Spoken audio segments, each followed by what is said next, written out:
Hello and welcome to this week's episode of the Knock On Podcast, brought to you by Zero Tackle. Now, Dan, rugby league is the sport that just continues to give you everything. Just when you think the games are slowing down and the season's coming to an end, the news never stops. What have you got for us this week, Dan? It never does, mate. It is prelim final week, which means there'll be a bit of talk about the teams later. But speaking of teams, mate, we have the Players' Team of the Year that has been named. A little bit of conjecture. Not a terrible side by any stretch.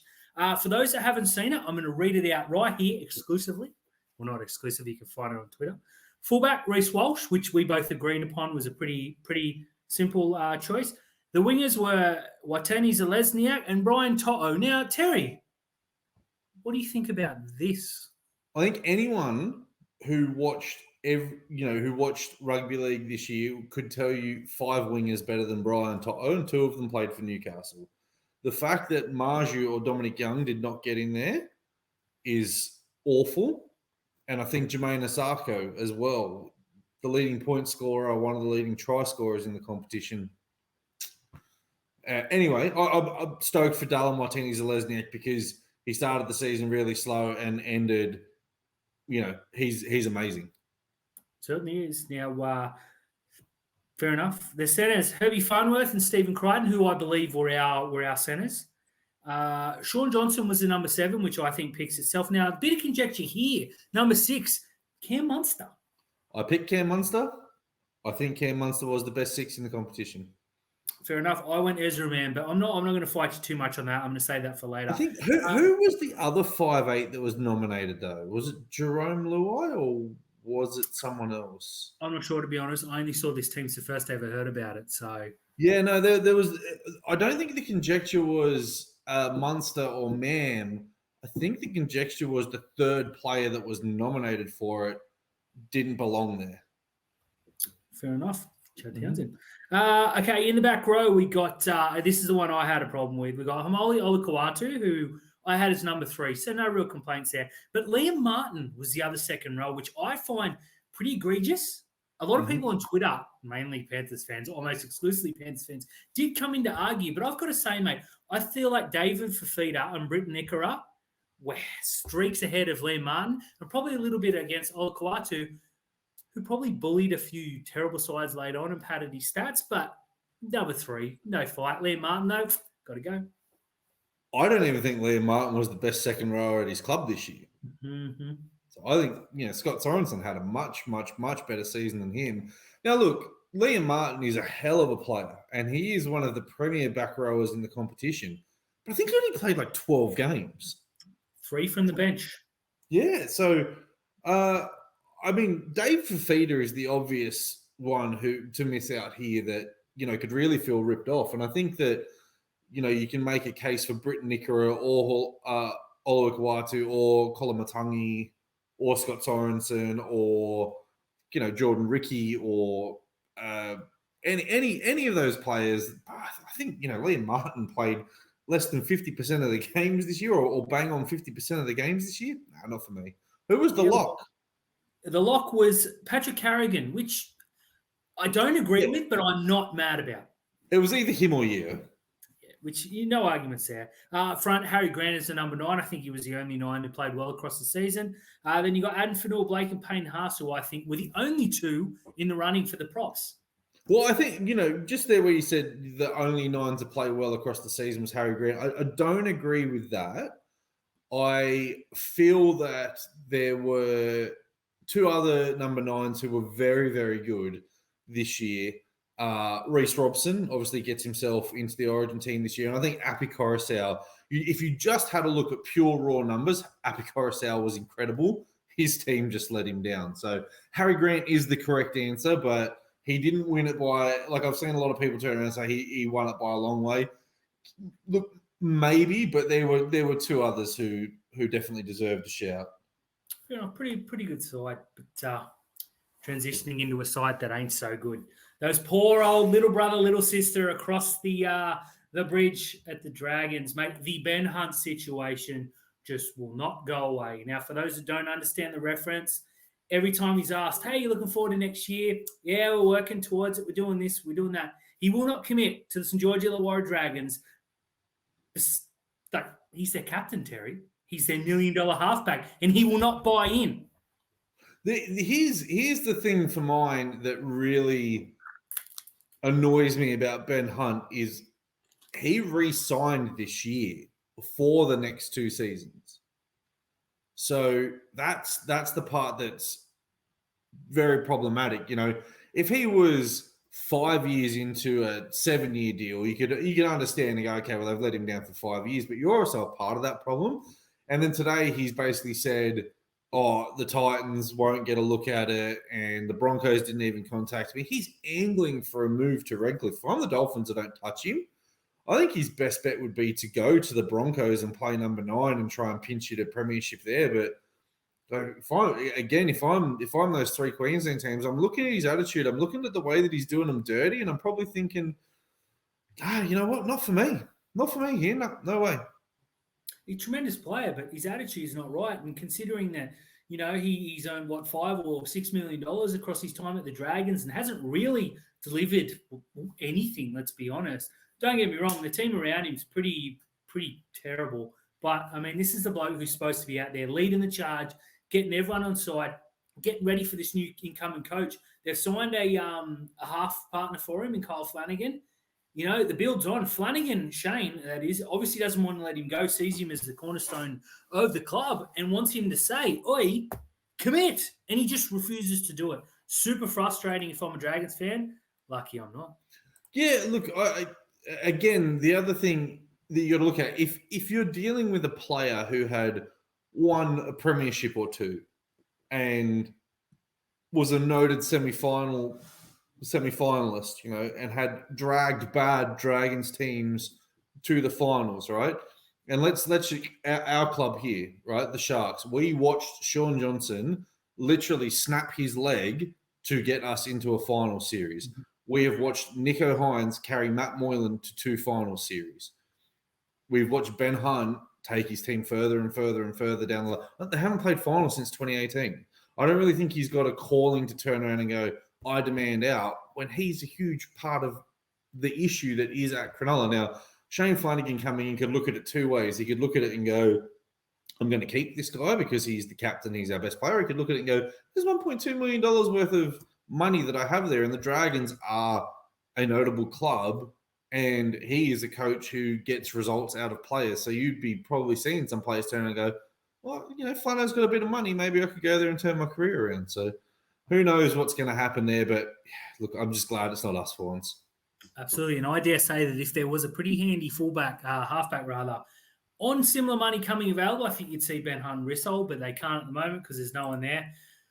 But, mate, we had something else here, and the West Tigers just said, oi, pick me. The West Tigers bring in the LOLZ.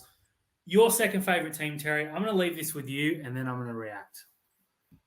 Look, I don't know where to start. I really don't know where to start, but Lee Hagipantelis has been re-elected on the West Tigers board for the next 3 years. Now, before anyone jumps and turns around and says, oh, you know, this is a dreadful decision, it is a dreadful decision, but not on the part of the club that he runs. He runs the financial sides of things. He runs the commercial sides of things. Financially, the Tigers are stable. Commercially, they've got loads of sponsors and they make lots of money. They've got lots of members. They earn lots of money on membership and merchandise. So that part of the club is doing really well. But overall, he oversees a whole part of this systemic failure that is happening out there. And then they turn around and go, you know what? Do you know what's better than changing? Let's keep it happening for another 3 years. Because Justin Pascoe is probably going to get re-elected.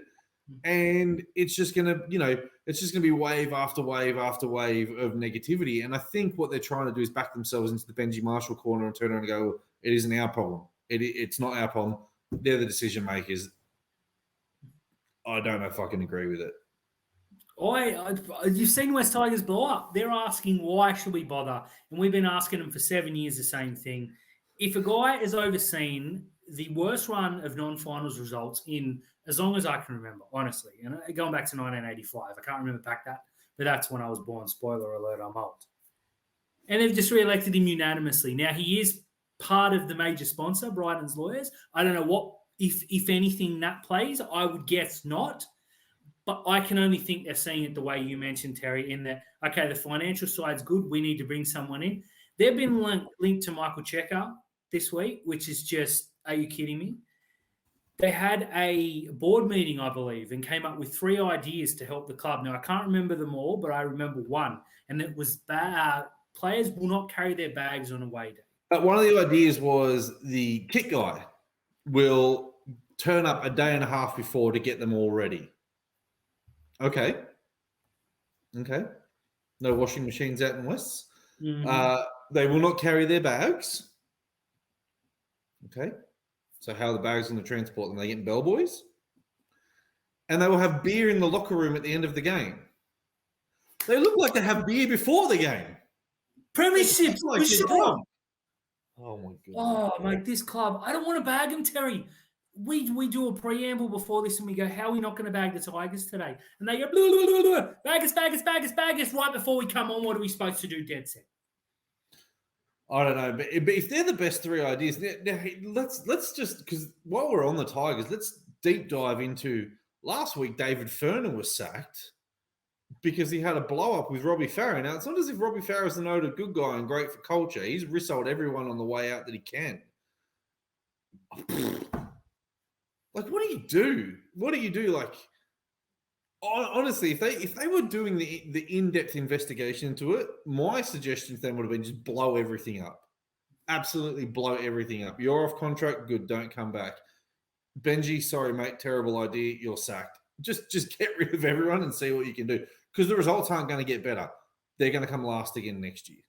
Do you remember the Simpsons episode where they moved it 3 kilometres down the road or whatever? Yep. They need to shut this club, guff it, move it as far away from possible, and restart it as something else because it ain't working. And judging by what's happened over the past 24 hours, they don't want it to work. Now, Terry, for a couple of weeks, we've skipped this particular segment, but you came to me this morning with that glint in your eye and said, I'm angry, Dan. Why are you angry? Now, it says JWH. Now, I'm not angry with JWH. I think, he got his this year in finally getting a suspension notable of the dreadful acts that he completes on the field. And the NRL turned around and said, we're going to give you 7 games. The NZRL turned around and said, well, we're not going to pick him. So he's going to have to serve that suspension during the season. And it looked like Jared Waerea-Hargreaves was going to miss out on Vegas. Now, he's missed 4 games because the Roosters made the finals and got to week 2 of the finals. So he's missed 4 games. Now, I don't know who has done it because New Zealand were really adamant. He wasn't making our team. We've got much better props. He's not going to make our side. Now they've turned around all of a sudden and said, you know what, we're going to pick him. The first thought that I have is why? Not the fact that you've already come out and said, we've got better props. But why are you going to pick someone you can't play? Now, yes, he can play if they get all the way to the final, I think. Or if they get all the way to the final, he'll be eligible to play in round 1. So that means that you're taking a squad of players where the majority of your injuries come in your forwards. Because they're the ones that take all the hard runs. They're the ones that get the cheap shots. And he's a cheap shot merchant. So how have New Zealand now turned around and said, you know what? We've already said that we've got 4 or 5 better props than him. We selected 25-man squad. Already we're handicapping ourselves by only having 24 players available. And this is coming off the back of a World Cup where Australia selected a side that was nowhere near their strength because everyone pulled out to play for Samoa and Tonga and all the other nations that they really wanted, that they wanted to play for. So Australia were like running out with a D squad really and handled New Zealand. Now, if Australia get the opportunity to pick a strong squad, you're already handicapping yourself just so this guy can go and play in Vegas. Like, we're trying to tap into an American market, and you want to send over a guy who's going to kill someone on a field with an elbow to a 5'10" fella? Like, miss me with it.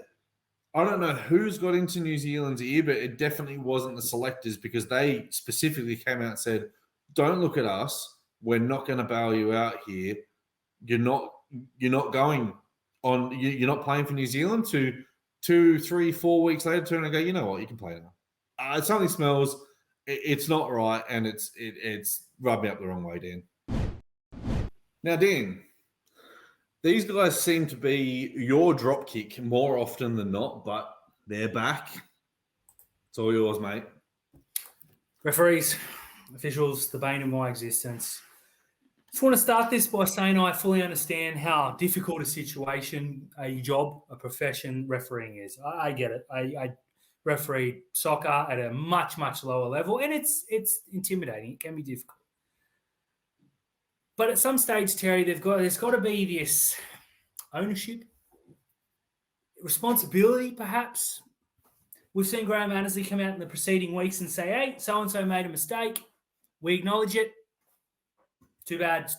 So sad. You don't get any points. The mistake's been made. Now, this week we saw Ashley Klein make one wowzer of a blunder, trying to swear here, where Harry Grant knocked the ball on like 1,000 times out of 10, and he said, nah, despite being me to the computer away.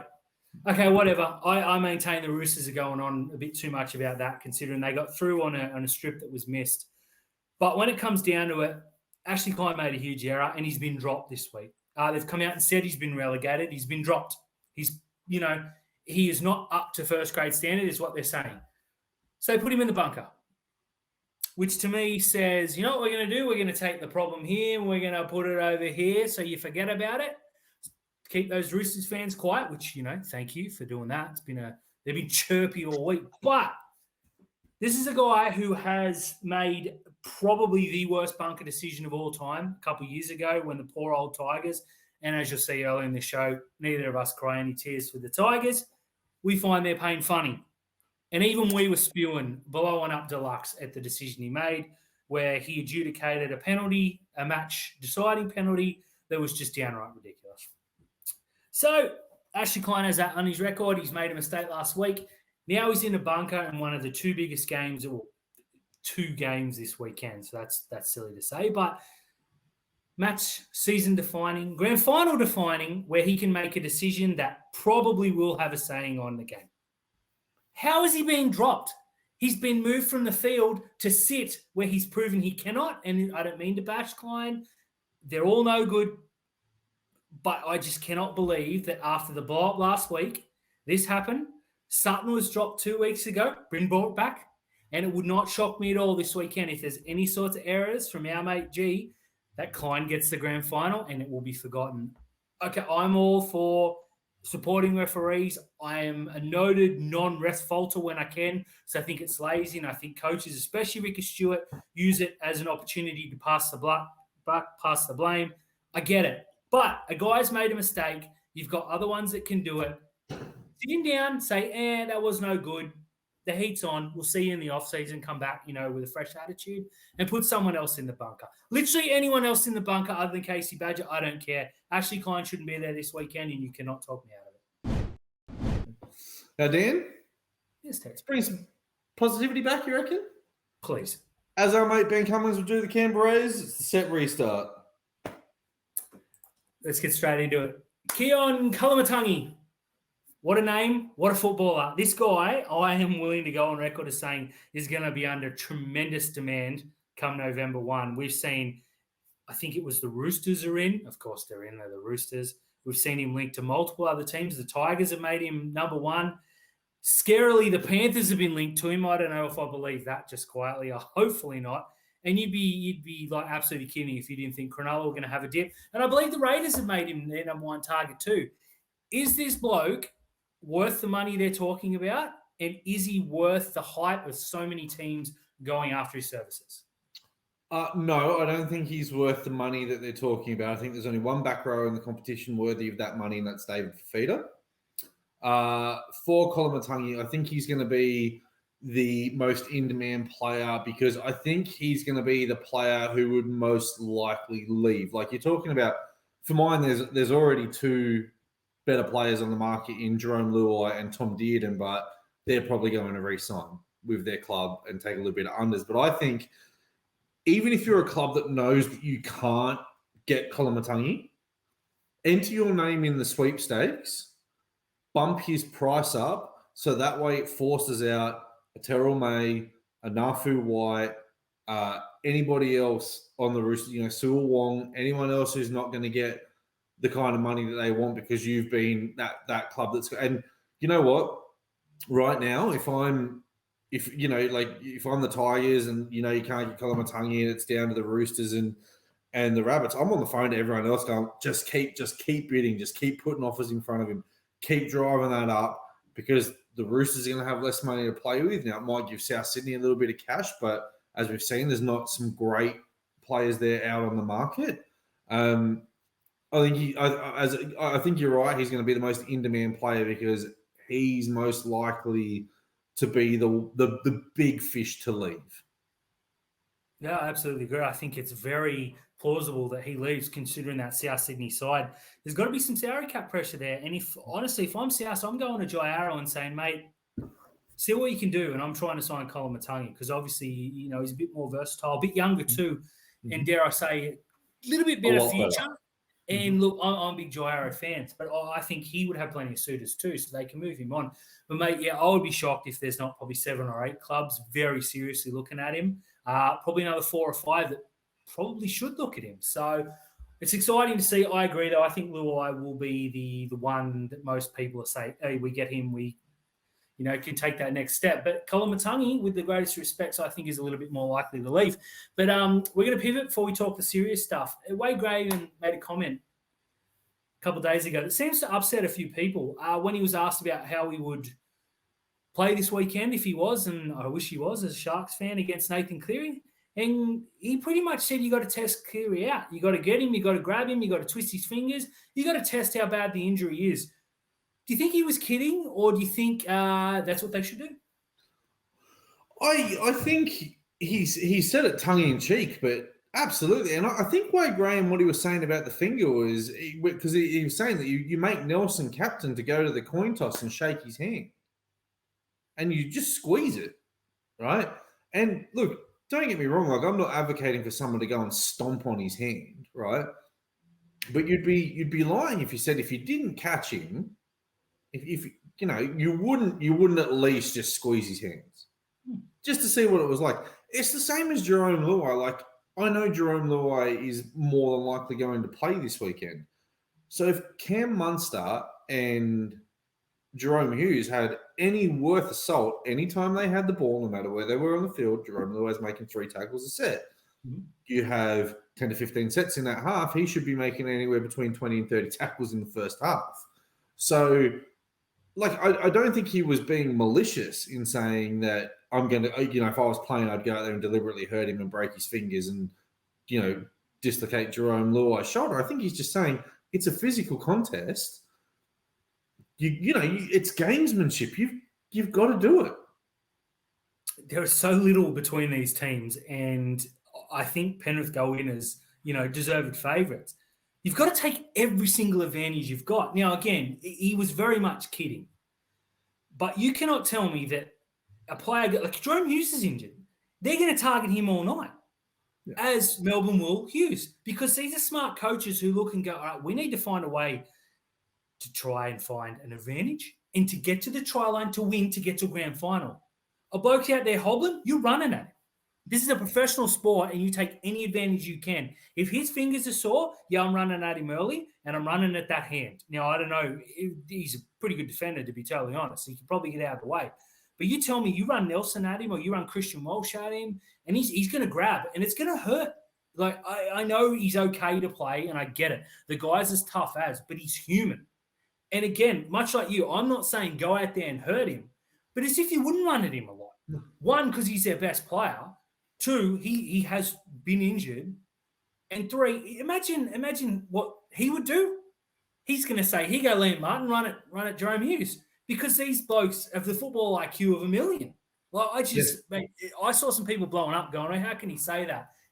As Terry said, he's joking. And two, you got to take every single advantage. Now, Jerome Hughes has got a calf strain, right? Now, I'm not saying that they're going to go out there and hip drop, but I dare say that if someone makes a legs tackle, they're not going to roll forward onto Jerome Hughes' body to get themselves up. Probably going to roll down the back of his legs. If you don't believe me, just watch it this weekend. Now, speaking of the games, Terry, we have two pretty big games this weekend. We don't usually do this, but we're going to take some time to preview both preliminary finals. Now, Friday night, of course, in front of what looks like it's going to be a half-empty stadium, the Penrith Panthers host the Melbourne Storm. Now, Melbourne, snuck through by the skin of their teeth, but have the players. Can they or will they end the evil empire that is Penrith after their back-to-back-to-back a million times over minor premierships and the most probable three-peat, or are Penrith just too darn good? Can they do it? Yes. Will they do it? No. The worst part about this, coming into the end of the season is Penrith haven't been tested, right? And you might turn around and say that's a bad thing. It's not for Penrith because they played week 1 of the finals and they weren't tested physically, mentally. They weren't battered. They weren't bruised. Jerome Luai is injured, but they've got Jack Cogger on the bench, and we've seen his combination with Nathan Cleary already been incredible. So after 20 minutes, if Luai is not looking the part, they're literally just going to go and hook him and put Cogger on, right? I think Melbourne have got the players to do it, but they're busted. They're beaten up. They struggled against the Roosters. I'm looking at it now, and you'd love for the Storm to reverse the fixture of what happened in 2021, but I can't see them do it. But this Penrith team is too good. They are too good. They've got some big name players coming back. Luai, as you mentioned, and Tango, who's arguably, the form centre of the competition when he's been fit outside of Herbie Farnworth. But, look, I want to believe this game's going to be close. I want to believe that Munster, Grant, Hughes can get them up. If those three don't play 10 out of 10, there's just no chance. They don't match them anywhere else. Whereas Penrith, okay, if Luai's a little bit under par or Cleary has a quiet game, they get bailed out by, everyone else. Stephen Crichton, Brian Toto, Dylan Edwards. They can look to the bench. They can bring Joe Nobody from New South Wales Cup on. And in a prelim, he's going to do a chip and chase and score in the 79th minute. It's just what they do. And look, I can't see anything but a pretty comfortable Penrith win. I don't think it'll be like them beating the Warriors. I don't think that's possible. Melbourne a little bit more seasoned come finals time, but maybe it is. But I think Penrith lead early, and I don't think they get headed. So back to back. I think Penrith are going to score plenty of points, and I think they're going to do this very comfortably as well. Completely fair. But across to the other game. Saturday night at Suncorp Stadium, which some people have called for a change. Those people are very stupid. Just quietly, Brisbane Broncos host the New Zealand Warriors. Up the Waz, all we've heard, they've sold it out, much to the Warriors' celebrations, which I thought was excellent across social media. Well done, boys, up the Waz or whatever it is. Can they beat Brisbane? Yeah, they can. They can. And I got called out a few weeks ago when I said I think that the only team that can match the Panthers physically is the Warriors. And, people said, oh, have a look what happened in week 1 of the finals. Yeah, have a look what happened in week 1 of the finals. Sean Johnson didn't play. They basically conceded defeat when they went out there. I think they can. And I think that they're the more likely to cause the upset. However, 50,000 fans in that stadium, probably about 46,000 of them are going to be going for the Broncos. I think that, that's just, it's going to be like what happened to Newcastle. I don't think they're going to get smacked over, but I think the occasion will get to them. And I just think as well, in terms of the big name players that both teams have, you can't go past what Payne Haas does in the Origin arena and what Adam Reynolds has done in his whole career. And, he's won a premiership and he's been in a grand final. Yes, he missed the sideline kick, and yes, he missed, the 40-meter field goal, but they were only in that game because of him. So I just think the experience they've got and the fact that if you have a look at the teams, they're so evenly matched, except for in the centers. I think that's where the game is going to be won. I think the Broncos centers will get them home, and Reece Walsh will put the cherry on top. Look, yeah, I agree. I think this will be a much better game or a better contest than the night before. And I mean, you know, we're born to hate the Storm as Cronulla fans, but you gotta begrudge them. You respect them.